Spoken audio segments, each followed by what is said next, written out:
प्राचीन बरहे से राजा से नारद जी महाराज बता रहे हैं कि राजन, एक मित्र थे जिनका नाम था पुरंजन और अभिज्ञान। ये दोनों सखा थे। ध्यान से सुनिएगा तो समझ में आएगी, बहुत कठिन कथा है। क्या कह रहे हैं कि दो मित्र थे, एक का नाम था पुरंजन, एक का नाम था अभिज्ञान। पुरंजन एक दिन कहने लगा कि मित्र, मेरा मन कर रहा है कि चलो मेला घूमने चलते हैं। इस समय महाकुंभ चल रहा है, चलो स्नान करने चलते हैं। तो अभिज्ञात ने कहा, देखो भैया, तुम्हारा मन है घूमने का, तुम जाओ घूमो, लेकिन हम कहीं नहीं जाएंगे।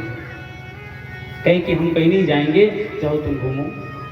अब ये पुरंजन घूमने के लिए उस अपने मित्र के पास से चल दिया, और जब घूमने के लिए गया तो विविध पुरियों में घूमता रहा। कई पुरी में गया, घूमा, लेकिन कोई पुरी इसको पसंद नहीं आई। एक दिन उत्तर की दिशा में देखा तो इसको एक बहुत सुंदर पुरी दिखाई दी, सुंदर नगरी। उस नगर में 9 दरवाजे हैं। कितने दरवाजे हैं? 9 दरवाजे। 9 दरवाजे का वो नगर देख करके बहुत प्रसन्न हुआ और उसी पुरी में जा करके विराजमान हो गया। और जब वहां गया तो क्या देख रहा है, एक वहां पर महारानी जा रही थी। उस महारानी को देख करके कहा कि देवी, तुम कौन हो, बताओ। उस महारानी ने कहा कि देखो, मेरे माता पिता का तो पता नहीं, हमारे साथ ये हैं 11 सैनिक, और ये 5 फण का नाग हमारे साथ में रहता है। ये हमारी सेवा में रहता है, और जिस नगर में तुम आए हो हम इसके हैं मालिक। शादी विवाह हमारा हुआ नहीं। तो पुरंजन ने कहा, शादी विवाह तो हमारा भी नहीं हुआ है। आपस में बात हुई दोनों की, और दोनों ने वहीं पर विवाह कर लिया। जब दोनों विवाह कर लिए, अब विवाह करके उसी महल में रह रहे थे। अभी होता क्या है, जो वो देवी से जिससे विवाह किए थे, जो वो कहती है, ये पुरंजन वही करते हैं। क्वचित गायति गायन्त्याम रुदन्ति रुदति, क्वचित हसन्त्याम हसत जल्पन्त्याम। वो कहती है तो हंसते हैं, वो रोती है तो रोते हैं, बिल्कुल वैसे। एक दिन क्या हुआ, एक जरा देवी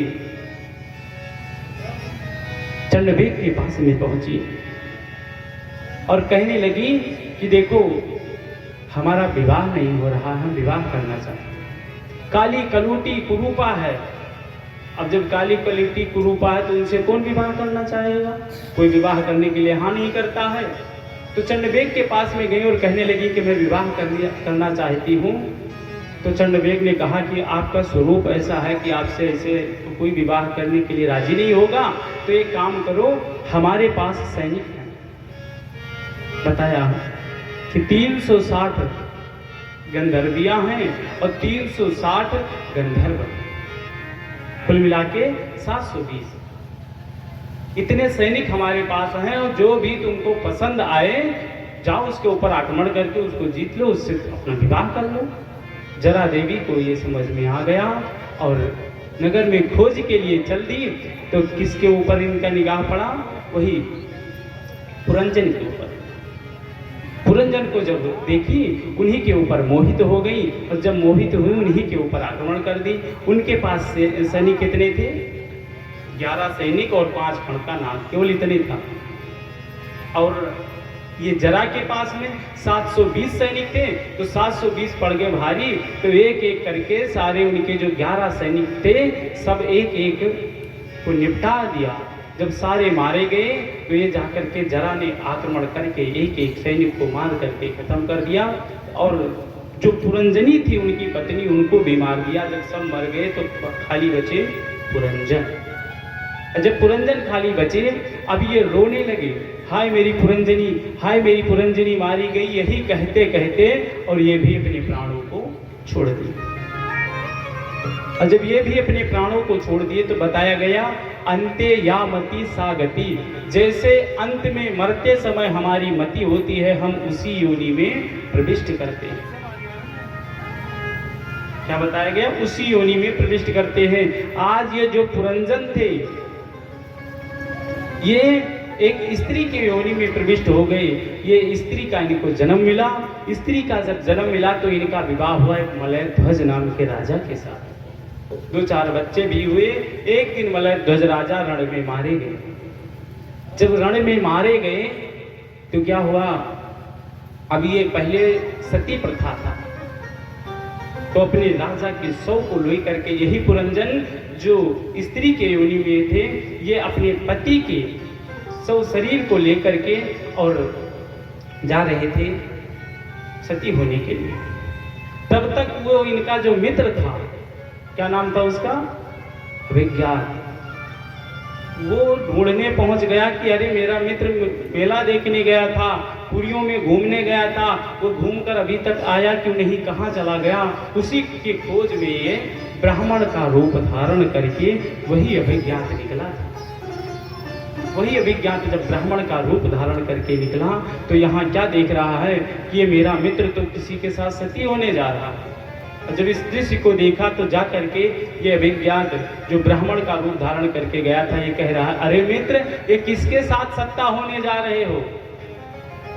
अब वो स्त्री योनि में कह रही कि देखो, आज तक हम किसी पराये पुरुष को अपना मित्र नहीं बनाए, अब आप हमको मित्र कैसे कह रहे हो। तो अभिज्ञात ने पूरी कहानी अपनी बताई कि हम दोनों मित्र थे और तुम नगर को घूमने के लिए बाहर निकले थे और नगर घूमते घूमते ऐसे घुमक्कड़ निकले कि अपने मित्र को ही भूल गए।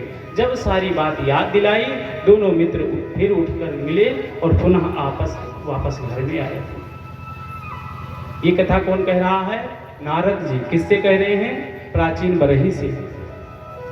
ध्यान दीजिए, प्राचीन बरही से कह रहे हैं, प्राचीन बरही से कह रहे हैं। हाँ भैया की तरफ से भगवान की पावन कथा में 50 मिनट हेड काटते हुए भगवान को याद करें। क्या बता रहे हैं, प्राचीन बरही से कहे गए। नारद जी की कथा समझ में आई। प्राचीन बरही कहे, बाबा कथा तो बड़ी जोरदार की थी लेकिन एक को पल्ले नहीं पड़ी। जैसे आप लोग को एक को पल्ले नहीं पड़ी। कोई समझ पाया, कोई नहीं समझ पाया। आप समझा रहे हैं, अब समझो। ये पुरंजन कौन है, अभिज्ञात कौन, ध्यान से सुनिएगा। पुरंजन और अभिज्ञात ही तो दो सखा थे। पुरंजन है जीव और अभिज्ञात क्या है, ब्रह्म, भगवान। और ये दोनों साथ में ही रहते हैं। लेकिन जीव कहता है कि मैं जा रहा हूं मेला देखने, नगर पुरियों में घूमने के लिए। जीव विविध पुरियों में घूमता है। पुरी क्या है, सांप बिच्छू में ढक, ये सब पुरी ही तो है। विविध पुरियों में घूमा, कोई पुरी उसको पसंद नहीं आई। एक पुरी पसंद आई, वो कौन थी, मानवपुरी। जब वो मनुष्य के योनि में जब पहुंचा तब उसको वो बहुत पसंद आया। देखिए मानवपुरी, वो पुरी में कितने दरवाजे थे, 9 दरवाजे। मनुष्य के शरीर में 9 दरवाजे। और जब इसी में वो पुरंजन, वो जीव जब प्रवेश किया तो इनकी मुलाकात किससे हुई, एक देवी से। वो देवी कौन है, बुद्धि। बुद्धि से इनकी मुलाकात हुई। अब बुद्धि और जीव जब मिलते हैं, आपस में साठ-गांठ हो गई।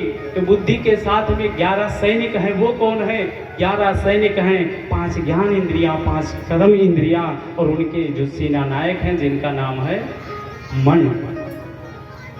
अब समझ में आ रही है कथा, ध्यान दीजिएगा।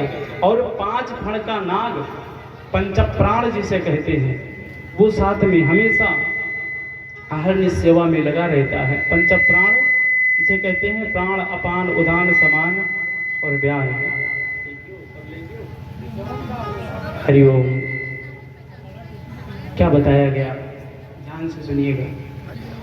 जब ये 5 पंचप्राण, जो 5 फण का नाग था, ये पंचप्राण है। और इन्हीं के साथ में जीव इस पुरी में रमण करता रहा। एक दिन जरा ने आक्रमण किया। जरा कौन है, बुढ़ापा। बुढ़ापा का एक दिन आक्रमण हो गया। किसके साथ में, पहले जरा किससे मिलने गई थी, चंडवेग से। संवत्सरोह चंडवेगा, ये जो 24 लगा था 25 लग गया है, यही है संवत्सर, बदलता रहता है। ये हमारे हिंदी के उसमें कितने दिन होते हैं साल भर में? 360। अंग्रेजी में 65 होते हैं, लेकिन इसमें केवल 360 दिन होते हैं। 360। काली गंधर्वियाँ वहाँ मिली थी। गंधर्वियाँ कौन है? 360 रात्रि हैं, और गंधर्व कौन है? दिन है। यही 360 दिन और रात्रि मिल करके मानवपुरी पर आक्रमण कर दिए। जब जरा आक्रमण की तो एक एक इंद्रियां खत्म होने लगी। पहले बाल पकना शुरू हो गया, फिर कान से सुनना कम हो गया, फिर आंख से देखना कम हो गया। ये इंद्रियां एक एक करके और मरती गई, खत्म होती गई। जब एक दिन सबके ऊपर हमला ये जरा ने कर दिया, एक दिन क्या हुआ, जो बुद्धि थी वो भी एक दिन चली गई। जब यहाँ से सब कुछ चला गया, सब खत्म हो गया, तो यही जीव अंत्ययामति सागति, जो फिर यही जीव दूसरे पुरी में प्रविष्ट किया। जब दूसरे पुरी में प्रविष्ट किया, उसके बाद में वो जो अभिज्ञात जो भगवान है, वही गुरु का रूप धारण करके, कोई सदगुरु बन करके वही आ करके हमको समझाते हैं कि अरे मित्र, तुम यहाँ कहाँ भटक रहे हो, तुम्हारा घर तो वहाँ है, अब तुम इसी पुरियों में घूम घूम कर इसी चक्कर में फंसे हुए हो। अब वही जब सदगुरु देव बन करके आते हैं, हमको समझाते हैं, पुनः उसी घर में हमको लेकर जाते हैं जहाँ सबका घर है। बताते हैं, माया के ओ पुजारी, आगे की कुछ खबर है। अरे इस पुरी से बढ़कर भी एक दूसरा घर है। जब गुरु बनकर के वही आकर समझाते हैं, तब हमको ज्ञान होता है। ध्यान दीजिए।